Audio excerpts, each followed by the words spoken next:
एक औरत ने जो है अपनी सौतन को जो है वो कत्ल कर दिया और कत्ल करने के बाद लाश जो है वो घर में ही रखी है। बेलन के वार कर करके जो है वो कत्ल कर दिया, सर में उसके वार किए और वो जो है वो मौके पे ही दम तोड़ गई। मौके पे दम तोड़ने के बाद उसने एक रैप करके एक शॉपर में डाल के जो है घर में ही जो है उसकी लाश को वो रख लिया। उसने एक शॉपर बैग में डाली और शॉपर बैग में डालते ही जो है वो घर के साथ लेकर नीचे उतरी। जब उन्होंने तफ्तीश की तो तफ्तीश में सबसे पहले उन्होंने उस औरत को और उसके खामद को जो वो पकड़ लिया। अस्सलाम वालेकुम नाज़रीन, मैं हूं एहसन रज़ा। आज आपसे जो है लाहौर शहर में एक वाकया पेश आ गया है। एक जो है औरत ने अपनी सौतन का जो है वो कत्ल कर दिया है। ये वाकया कैसे पेश आया है? लाहौर थाना लियाकताबाद की हदूद में जो है ये वाकया पेश आया है। एक औरत ने जो है अपनी सौतन को जो है वो कत्ल कर दिया और कत्ल करने के बाद लाश जो है वो घर में ही रखी है। ये वाकया कैसे पेश आया कि जब घर में जो है वो सौतन की आपस में उनकी जो है लड़ाई हुई। लड़ाई के बाद जो है वो औरत जो थी, जो उसकी पहली बीवी थी शख्स की, उसने जो है वो दूसरी बीवी को जो है वो बेलन के वार कर करके जो है वो कत्ल कर दिया, सर में उसके वार किए और वो जो है वो मौके पे ही दम तोड़ गई। मौके पे दम तोड़ने के बाद उसने एक रैप करके एक शॉपर में डाल के जो है घर में ही जो है उसकी लाश को वो रख लिया। 3, 4, 5 दिन गुजरने के बाद जो है वो जब इलाके में जो वो लाश की बदबू जो है वो फैलने लगी तो लोगों ने जो है वो एक दूसरे से पूछना शुरू कर दिया कि ये किस चीज़ की स्मेल है, किस चीज़ की बदबू है। जबकि उस औरत ने भी देखा कि आज 3 से 4 दिन गुजर गए हैं, मैं जो है इस लाश को किसी ठिकाने लगाऊं, चूंकि ये बदबू जो है वो बढ़ती जा रही है। तो उसने क्या किया कि घर में जो है वो लाश पड़ी हुई थी, उसने एक शॉपर बैग में डाली और शॉपर बैग में डालते ही जो है वो घर के साथ लेकर नीचे उतरी।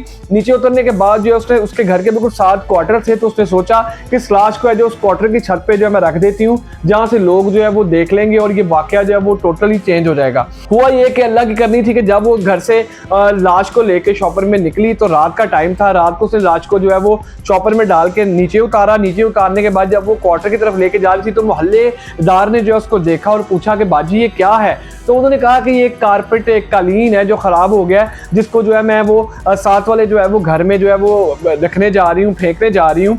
जिसपे जो उसको मोहल्लेदार को शक हुआ, उसने उनके मालिक मकान से रब्ता किया और उनसे कहा कि आप जो है यहाँ पर आके देखें, ये मामला मुझे कुछ ठीक नहीं लग रहा। जैसे ही मालिक मकान पहुंचा तो उसने देखा कि उसने कहा जो वो कालीन का मुझे कह रही थी उसकी एक बहुत बुरी स्मेल थी जो पिछले कुछ 4 से 5 दिन से पूरे मोहल्ले में जो वो फैली हुई है, जिसकी वजह से जो है उसको थोड़ा शक में उसने मुब्तला किया कि ये कालीन है।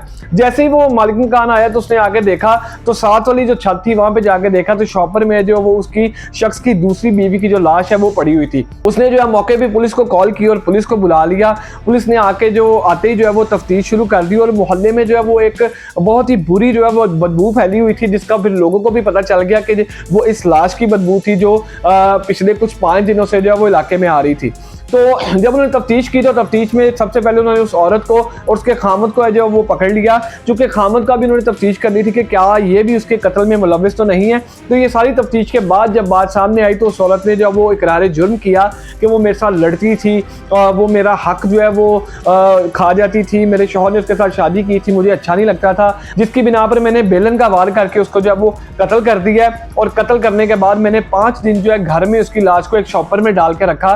शॉपर में डालने के बाद जब वो बदबू बढ़ने लगी तो मैंने जो है उस लाश को ठिकाने लगाने की सोची, जिसपे जो है वो नीचे जब मैंने गली में उसको उतारा, चूंकि मेरा खामद साथ नहीं था, मैं अकेली उसकी लाश को घसीटती हुई सीढ़ियों से मैं वहां पे लेके गई। और फिर एक अहले इलाका ने जो देख के जो है वो पुलिस को कॉल की। जब उसने मुझे देखा तो मुझे तभी शक हो गया था कि ये जो है पुलिस को या किसी को बताएगा जरूर। फिर हमारे मालिक मकान आए, उसने आके देखा और आके इस सारे वाकये को जो है वो एक्सपोज कर दिया, पुलिस को बता दिया, जिसके बाद जो है हम लोग पकड़े गए। तो लिहाजा इस वीडियो में मैसेज ये आपको देना चाह रहा था कि अगर आप खामद की भी तफ्तीश होगी, क्या वो इस शादी से खुश नहीं था, लेकिन जब आप शादी करते हैं, शादी करने के बाद आप कोशिश करें कि दोनों बीवियों को एक घर में ना रखें, वरना इस तरह के वाकयात जो है वो पेश आते रहेंगे। क्योंकि शौहर ने जब उसको रखा वो काम पे ज़्यादा था, वो लड़ती थी। अब ये तफ्तीश के बाद ही बात सामने आएगी कि आखिरकार क्या शौहर भी इसमें मुलव्विस तो नहीं है, क्या किसी ज़मीन जायदाद की लालच में तो उस लड़की के साथ शादी नहीं थी की। अब वो लड़की के घर वालों को भी जो है वो पता चला है तो उन्होंने भी जो है वो FIR के मुद्दई बनने का जो है वो फैसला किया है और इंशाल्लाह वो कह रहे हैं कि हम लोग इस केस की पूरी पैरवी करेंगे। इसकी बीवी ने और इसके शौहर ने लगता है मिल के इसको मारा है। तो ये केस अभी चलेगा, लेकिन वाकया पेश आने पे आपको मैं बताऊं कि सबसे पहले आप ध्यान में रखें कि अब दूसरी शादी से गुरेज करें अगर आपकी बनती नहीं है। अगर आपने शादी करनी भी है तो उसके जो है जितने भी अखराजात हैं आप उसको कहीं बाहर रखें, कहीं और उठाएं, ताकि वो अगर लड़े तो इस तरह के वाकयात जो है वो सामने ना आए। आपकी इसमें क्या राय है आप बता सकते हैं नीचे दिए गए कमेंट सेक्शन में। मुझे दीजिएगा इजाजत, अल्लाह ने के बाद।